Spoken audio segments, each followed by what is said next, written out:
各位老友，今日要講嘅嘢可能會令唔少人聽完心入面唔舒服，但係呢啲說話遲講不如早講，早講好過唔講。人過60，命理上叫做花甲60年一個甲子循環，江字肯圓一圈，翻到原點呢個翻字好有講究，唔係叫你從頭嚟過，而係提醒你人生嘅上半場已經落幕，下半場嘅玩法完全唔同。好多人辛辛苦苦捱到退休，手頭有啲積蓄，時間又自由，第一件事就係計劃去旅遊，環遊世界，彌補年輕時候嘅遺憾。呢種心情完全可以理解，但係我要好認真咁講，人過60，千祈咪再到處旅遊。有3種因果，你真係承受唔起，唔係話唔俾你出門，而係時位唔同，因果唔同，後果完全唔一樣。聽我慢慢拆解俾你聽。從命理學嘅角度睇，60歲係一個極之重要嘅轉折點。古人用根胚支60年行完一個大循環，所以叫做一甲子。呢個循環嘅意思係你前半生積落嘅福氣、德行、善業，到咗60歲基本上已經定型。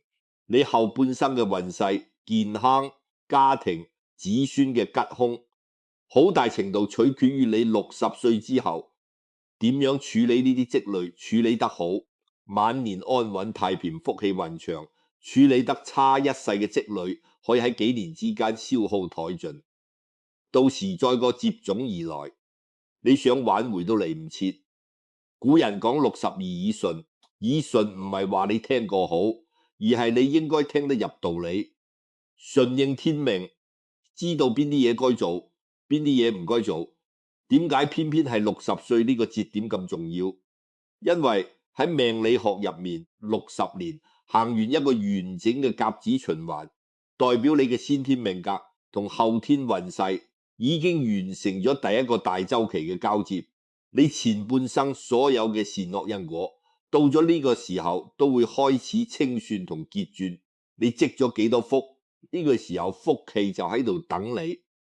你做咗幾多業，呢個時候業報亦都會慢慢浮現。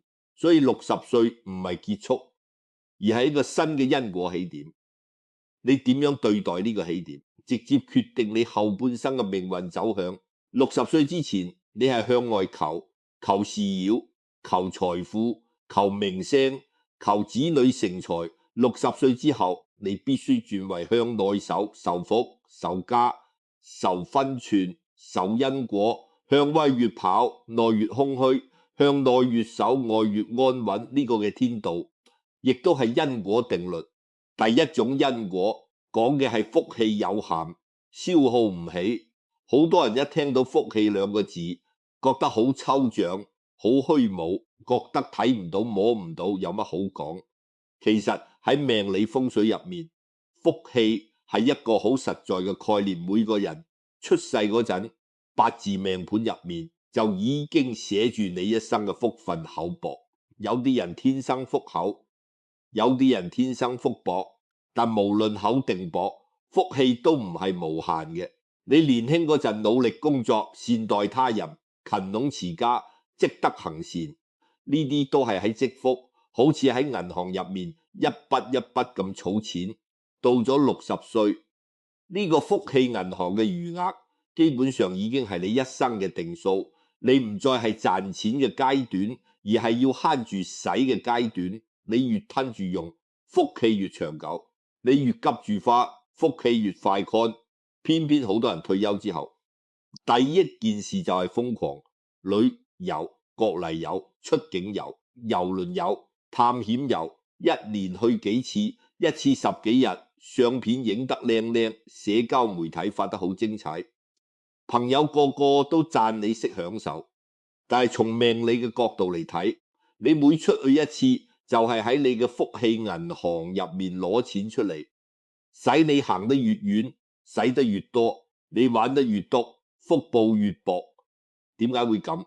因為旅遊呢件事對年輕人嚟講係增值見識、開泛眼界，係一種入係喺度積累人生嘅厚度，但對60歲以上嘅人嚟講，本質上係喺度消耗精氣神。你諗下，長途旅行有近飛機、近高鐵、近檢店、排隊走地鋪、搬行李換酒店、食唔好瞓穩。年輕人折騰一日，瞓一覺就恢復。60歲嘅人折騰一次，可能要半個月先至換得翻嚟。你以為係享受，其實係透支；你以為係快樂，其實係耗損。身體嘅透支肉眼睇得到，但腹部嘅耗損你係睇唔到嘅。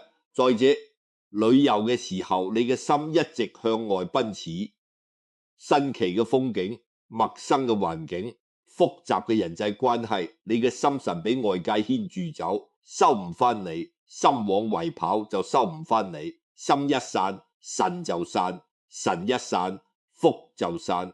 人到晚年最寶貴嘅就係心神安寧，心定如鏡，你心都定唔住，天天往外飄福報，點守得住？易經入面嘅退卦講得好清楚，象傳話君子以慎言語，節飲食。呢個節字係重點。退卦講嘅養生之道，唔係叫你去追求刺激同新鮮感，而係叫你節制慾望，收省心神，養正守靜，養正則吉，養得正先至有吉，養唔正就空。60歲之後仲到處奔波，心神外散，正就係養唔正嘅表現。仲有一樣好多人忽略嘅，就係旅遊會激發慾望，見到靚風景想多睇，見到好嘢想買，見到人哋玩得開心想跟住玩，見到人哋曬傷想攀比。慾望一出嚟，氹念就跟住嚟，疼念一嚟，煩惱就跟住你，煩惱一嚟，福氣就走。人到60本該稱心寡欲，少欲知足，你反而慾望越嚟越多。呢個唔係自揾苦嚟食咩？中國玄學入面有一個講法叫做氣數，每個人一生嘅氣數係有定數嘅。氣數呢樣嘢好似一盞油燈，油幾多就燃幾耐。你年輕嗰陣燈芯粗，油量足，點得旺都唔怕，因為你仲有大量嘅油可以補充。到咗60歲，燈油已經燒咗大半，你仲要開到最光，唔攤住用，好快就會燒 can 到嗰陣，燈一滅，再靚嘅燈罩都冇用。好多人退休前身體硬朗，家庭和睦，日子安穩，退休後開始到處旅遊，不出2、3年，身體出問題，家庭起矛盾，子女唔齊心，自己心煩意亂，破財生病接踵而嚟。佢問自己點解運氣變差，其實唔係運氣變差，係福報消耗得太快，因果成熟咗。我識得一位老友記，退休之後每個月都去旅行，頭一年真係好開心，影咗好多靚相，朋友個個都話佢識到世界。第2年開始先係腰骨出問題，之後膝頭又痛，跟住同老伴嘅關係越嚟越差，因為佢成日出門，老伴一個人喺屋企悶到慌。到第3年，佢個仔同佢講：你退咗休之後，好似變咗個唔同嘅人，淨係掛住自己玩屋企嘅嘢，乜都唔理。佢聽完好嬲，覺得自己辛苦咗一世，享下福都唔得。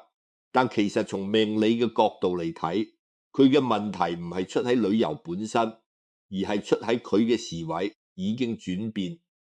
佢仲用緊年輕時嘅方式去生活，已瞓咗天道嘅節奏。有啲人話我出去旅遊都係積福，見世面，開佛心胸，心情好就係積德。呢句說話聽落有道理，實際上完全搞錯咗。年輕人見世面係真正見識，開發格局，積累人生厚度，呢個的確係積福。但老年人到處亂跑，貪圖新鮮，追逐熱鬧，攀比虛榮，呢個係心浮氣躁，心神外馳，慾望泛濫，係損福。一個人到咗60歲，仲好似後生仔女咁追逐新鮮感，追求刺激，中意熱鬧，中意晒朋友圈，呢個就係心性未成熟，福報淺薄，唔識收。真正有福嘅老人家都係內心平靜，知足常樂，唔中意張揚，唔愛熱鬧，守得住寂寞，耐得住平淡。更加要留意嘅係，旅遊呢件事睇落簡單，實質暗藏好多睇唔到嘅損耗。你去陌生地方，水土不服，飲食唔挑，睇落係小事，其實耗損脾胃元氣。你牛夜揀路，作息欠倒，睇落冇事，其實損傷心神陽氣。你去到人多嘈雜嘅地方，心神唔寧，睇落熱鬧，其實消耗內在定力。呢啲微細嘅損耗日積月累，慢慢就會由量變到質變，侵蝕你晚年嘅福氣根基。好多人只睇眼前開心，唔睇長遠因果。今日玩得盡興，過多一排身心疲能，災厄上門。到你發覺嗰陣已經嚟唔切挽回。福氣呢樣嘢，年輕時你積一分，晚年就有一分享。你晚年耗一分，後半生就少一分平安。更加關鍵嘅係你嘅福氣唔單止係你自己嘅，仲連住成個家，連住你嘅子孫。你晚年事業揮霍，把福氣享光，表面上係你自己嘅選擇，實質上係將成個家族嘅福患都提前透支。子孫後代再努力都好難撐得起呢個家，呢個先至係最令人心痛嘅地方。所以人過60，第一種唔可以碰嘅因果就係過度旅遊，消耗福報。你跑得越遠，福氣越薄。安分守己，惜福守福，先至係晚年最大嘅智慧。第二種因果講嘅係晚年宜靜唔宜動，時位已經轉變。中國嘅陰陽學問入面有一個好核心嘅觀念，就係萬物都有其時，動靜收放各有其位。人嘅一生同天地嘅四季一樣，少年如春而養，青年如夏而凍，中年如秋而收，晚年如冬而靜。絕對不是叫你坐其足，鬆其時足，節熱其時則凶，安其位則福，悦其位則足。你冬天偏要動就係逆天而行，晚年偏要折騰就係自取其可。呢個道理唔係封建迷信，而係又係自然規律。你睇大自然入面，冬天嘅水係凝結嘅，河流緊緩，萬物閉藏，陽氣內漸強，陰氣漸盛，一切都要靜，要藏，要守，要收。從五行養生嘅角度嚟睇，人到晚年飲氣漸衰，飲熟水主藏，最忌嘅就係過度耗散。你四處奔走，勞心勞力，就喺度耗散展氣，加速衰老。中醫同命理學喺呢點上面係相通嘅，都講究順應天時。冬天就要收藏，晚年就要靜養。你晚年偏偏反過嚟，成日四處跑動，心浮氣躁，就係違背大自然嘅節奏。易經64卦入面有一個艮卦，艮即嘅山，兩座山重疊，講嘅就係子嘅智慧。中傳講得好清楚，時止則止，時行則行，動靜不失其時，其道光明。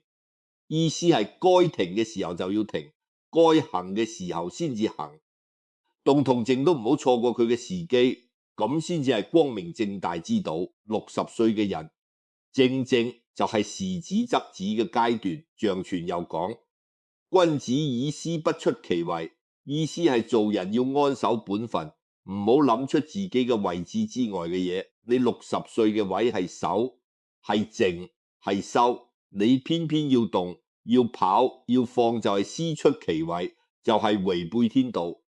好多人退休之後覺得自己仲好年輕，身體仲硬朗，精力仲充沛，就拼命動，拼命跑，拼命玩，爬山涉水，長途旅行，熬夜近路，冒險遊玩，熱鬧包喺邊度都去。但晚年好動唔係活力，係心性唔穩，唔係健康，係招災惹果，唔係道顏，係唔識分寸。人到晚年，心性本身就容易唔穩定，情緒容易波動，思慮容易雜亂，定力容易唔足。年輕嗰陣心定神足氣旺，經得起折騰。60歲之後心氣漸衰，精力漸減，定力漸弱，神思漸散，你再到處奔波，好容易引發幾個嚴重後果。首先係心性大亂，陌生環境，旅途勞累，天氣變化，交通擁堵，同伴矛盾，呢啲嘢都會令你心煩氣躁、焦慮失眠。風水學入面有一個講法，心亂則氣亂，氣亂則運亂。一個人嘅運勢同佢嘅心境係直接掛鈎嘅。你心亂嘅時候，你嘅磁場就亂，你身邊嘅事情就跟住亂。心一亂，萬事不順，氣一唔順，百病水生，情緒一失控，災禍就唔遠。其次係是非紅身，旅遊途中人多手雜，利益衝突不斷，你好容易遇到呃人嘅、偷嘢嘅、唔講道理嘅人，態度惡劣嘅服務員，自私自利嘅同伴，本來係出去玩，結果惹一肚子氣，一身是非，一都係麻煩，甚至破財受傷，呢啲都係你自揾嘅，因為你唔應該去嗰種地方，唔應該冇嗰種熱鬧。第三係意外頻生，長途旅行，陌生環境，路況唔熟，水土不服，體力不支，反應變慢，判斷力下降，呢啲都係意外嘅溫床。跌倒、碰傷、中暑、着涼、迷路，風險比喺屋企高出好多倍。你喺屋企安安靜靜平平安，你一出去亂跑，風險就跟住你，災煞就等住你。有人話我出去旅遊好小心，好注意，好自律，唔會有事。我同你講，小心冇用，注意冇用，自律亦都冇用。時位到咗，因果到咗，該嚟嘅點避都避唔開。你年輕嗰陣再唔小心都唔容易出事，晚年嗰陣再小心都容易出事。唔係你唔小心，係你嘅時到咗，你嘅位變咗，你嘅承受力弱咗。呢個就係命理入面講嘅運同時嘅關係。你嘅運已經轉入收藏期，你仲要逆運而行，因果自然會嚟揾你。而且有一樣好多人唔知道嘅，就係老人家嘅心性安唔安穩，直接影響成個屋企嘅風水氣場。風水學講究人旺宅旺，一間屋企嘅氣場唔單止睇方位朝向，仲要睇住喺入面嘅人嘅心境。屋企有一個心性安穩、平和淡定嘅老人家，就等於屋企有一塊鎮宅嘅定海神針，可以壓住浮躁之氣，令一家人都跟住安穩順遂。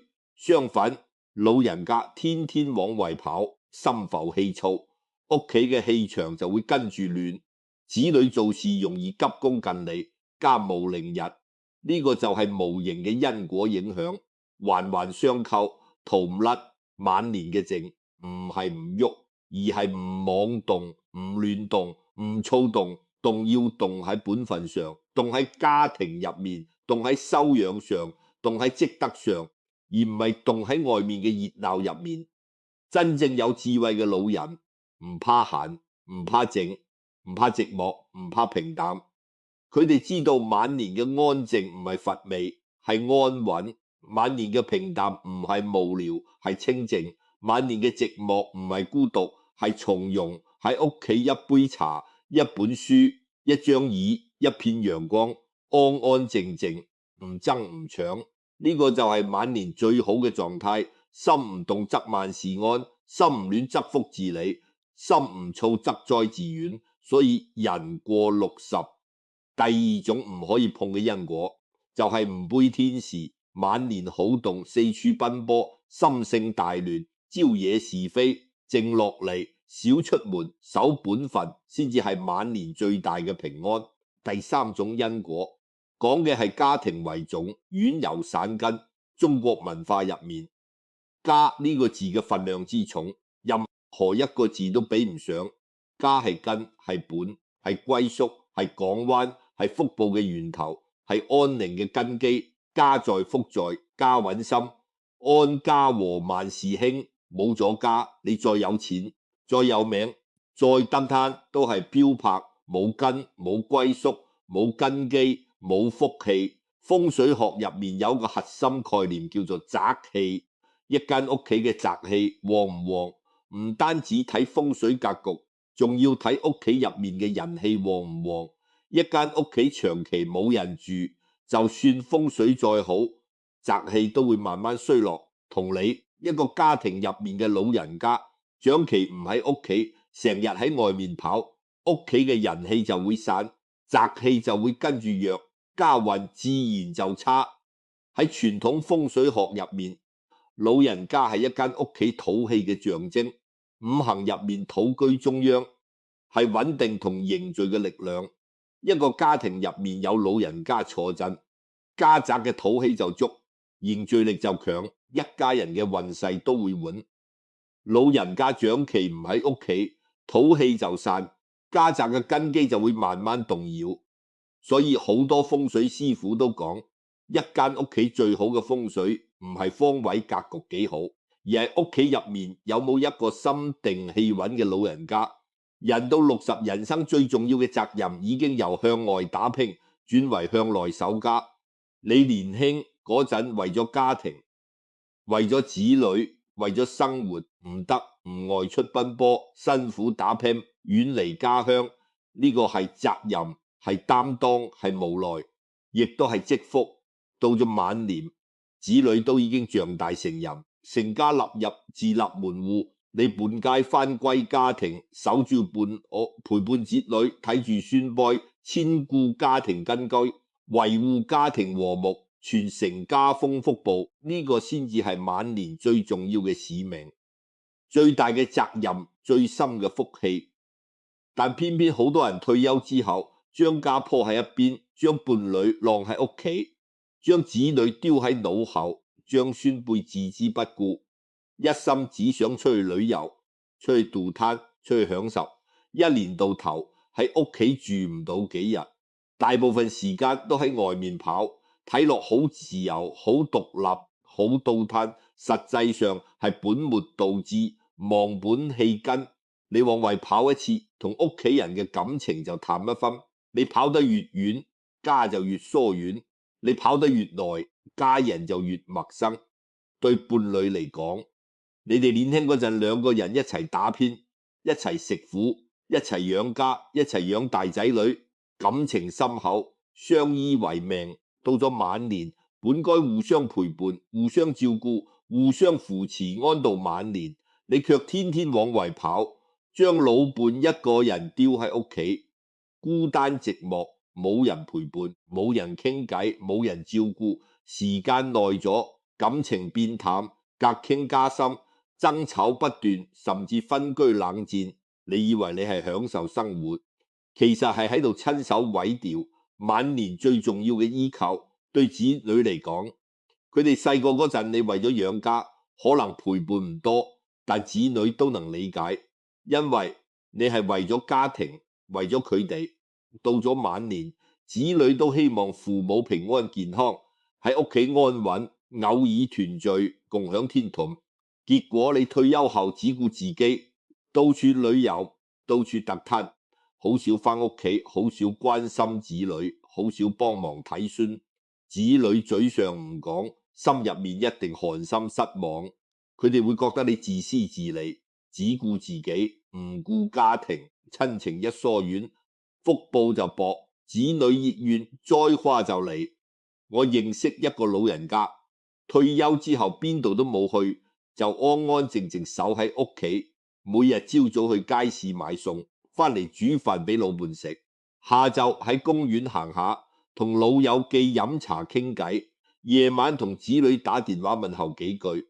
佢嘅生活好平淡，冇乜嘢好晒嘅，但佢嘅家庭和和睦睦，子女孝順，孫仔聽話，老伴身體健康，佢自己亦都精神飽滿。佢話：我一世人最大嘅福氣，唔係去過幾多個地方，而係屋企有一擔燈等住我，有一碗熱飯等住我。呢種人先至係真正有福嘅人。仲有一樣好重要嘅，就係家風傳承。中國人講究父母係子女嘅榜樣，子女係父母嘅鏡子。你晚年安分守己，勤懇持家，知足常樂，子女自然會跟住學。家風自然端正，家庭自然和睦，子孫自然有福。但你晚年自私自利，貪圖享受，到處亂跑，揮霍無度，攀比虛榮，子女睇喺眼入面，記喺心入面，自然會有樣學樣，自私自利，貪圖享受，唔顧家庭，唔知感恩，家風一壞，家道必衰，傳承一斷，根基必毀。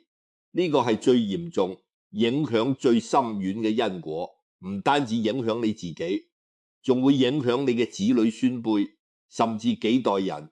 晚年人守家就係守福，愛家就係惜福，顧家就係積福，護家就係保福。你守得住家就守得住福，你護得住家就護得住平安，你愛得咗家人就愛得咗福氣。家庭嘅溫暖唔係靠金錢，唔係靠物質，而係靠人在心在情在。你天天喺外面，屋企嘅飯冇人一齊食，屋企嘅事冇人一齊傾，親人之間慢慢就生分咗。呢種生分係晚年最大嘅遺憾，亦都係無形嘅因果損失。所以人過60，第三種唔可以碰嘅因果就係遠遊欺家，自私自利，唔顧家庭，守住屋企，守住伴侶，守住子女，守住家風，先至係晚年最深嘅福氣。講到呢度，各位老友記，容我再補充幾點好多人忽略嘅嘢。第一點係口德，人老咗第一件大事就係學閉嘴，唔好到處炫耀自己嘅旅遊經歷，炫耀自己嘅退休金，炫耀子女嘅成就，亦唔好到處抱怨生活，抱怨子女，抱怨老伴，更加唔好參與是非圈子，傳播他人八卦。口係一個家嘅運嘅風水眼，守唔住嘴，福氣就會慢慢流走。你到處旅遊嗰陣，難免會同人攀比，隨口議論是非，唔知唔覺就折咗口德，損咗福報。守好口德，少言少語，多積口福，先至可以令晚年福氣更加雲長。第二點係退位讓賢，唔好因為自己得閒咗就過度插手子女嘅家事。孫輩嘅教育，事事做主，處處操心，兒孫自有兒孫福。你過度操心，唔單止耗損自己心神，仲會打亂子女嘅生活節奏，引發家庭矛盾，反而種落唔好嘅因果。放下執念，管好自己，少管閒事，守住邊界，就係對家人最好嘅守護，亦都係晚年最該有嘅智慧。第三點係知足常樂，唔好成日覺得自己辛苦咗一世，冇享夠福，總想住入冇遺憾，追求完美。人生本嚟就冇圓滿，有遺憾先至係常態。晚年能夠平安健康，家人和睦，就已經係最大嘅圓滿。唔好為咗追求一時嘅快樂，去做違背天道、消耗福報、傷害家庭嘅事。知足先至係晚年最高級嘅智慧，知足福氣自然嚟。各位老友記，今日將人過60千祈唔好再到處旅遊嘅3種關鍵因果都講清楚咗。第一，福氣有限，消耗唔起；第二，晚年易靜，唔宜好動折騰；第三，家庭為重，唔宜遠遊棄家。呢3種因果唔係迷信，唔係封建，唔係限制，而係天道人情、自然規律、因果定律，係晚年自保惜福嘅大智慧。人過60，真係唔係唔可以出門，唔係唔可以散心，偶爾喺附近行下，睇睇近處嘅風景，陪陪家人朋友，放鬆一下心情，呢啲都合情合理，亦都無傷大雅。但千祈唔好將旅遊當成晚年嘅主要生活，唔好到處亂跑，長途奔波，頻繁遠遊，揮霍福報。人到晚年最好嘅風景唔係喺遠方，而係喺屋企。最好嘅享受唔係旅遊，而係心安。最好嘅福氣唔係當慳，而係安穩。最好嘅活法唔係往外跑，而係向內守。守心，心靜則福至，守福，惜福則福長，守家，家和則萬事興。守因果，前人必有善果，人到60，生命進入下半場，比拼嘅唔再係財富，唔再係名聲，唔再係見識，而係心安、家穩、福厚、災遠。守住呢4樣嘢，俾你走遍千山萬水，睇盡世間風景都要珍貴千萬倍。晚年嘅幸福，從來唔係喺遠方嘅風景入面，而係喺身邊嘅安穩入面。從來唔係喺奔波嘅路上，而係喺平靜嘅家中。從來唔係喺短暫嘅快樂入面，而係喺長久嘅心安入面。放低向外追逐嘅執念，返歸內心嘅平靜，守住家庭嘅溫暖，珍惜眼前嘅安穩，就係晚年最通透嘅智慧，亦都係最深厚嘅福氣。唔好再被外界嘅誘惑迷惑，唔好再俾人哋嘅生活攀比。每個人嘅詞彙唔同，因果唔同，福氣亦都唔同。人哋適合嘅未必適合你，人哋承受得起嘅，你未必承受得起。晚年嘅選擇從來唔係跟風，而係順應天道，守住本心，惜福守家。人到晚年，少一次遠行就多一份安穩，少一次折騰就多一份福氣，少一次向外追逐就多一份內心平靜。呢個係最過數嘅道理，亦都係最深刻嘅因果。真正嘅人生成功，唔係你賺咗幾多錢，做咗幾大嘅官，去過幾多地方，睇過幾多風景，而係你晚年嘅時候家庭和睦，子女孝順，伴侶相伴，孫輩繞膝，平安健康，心安理得。呢啲先至係真正嘅成功，真正嘅幸福，真正嘅福氣。你到處旅遊，睇再多風景，影再多相片，都換唔嚟呢啲。願天下所有過咗60歲嘅朋友都能夠睇透呢層道理，修審心性，惜福守家，安安穩穩，平平淡淡，將晚年嘅日子過成最踏實、最幸福、最有福氣嘅模樣。人過60，守得住就係贏，靜得落就係福，安得住就係平安，想得開就係長壽。一念修神便係福，一念妄動便係災。一念之差，天運之別。你揀守，福就跟住你；你揀跑，災就等住你。因果不虛，從嚟如此，永遠如此。晚年嘅路唔長亦唔，晚年嘅路唔風光無，唔求萬人入謀，只求安穩穩穩，家庭和睦，親人相伴，福氣溫長，修心守福，顧家安分，惜緣感恩，安安靜靜過好每一日，守好每一份福，護好每一個家人。呢個就係晚年最大嘅智慧，最大嘅福氣，最大嘅平安。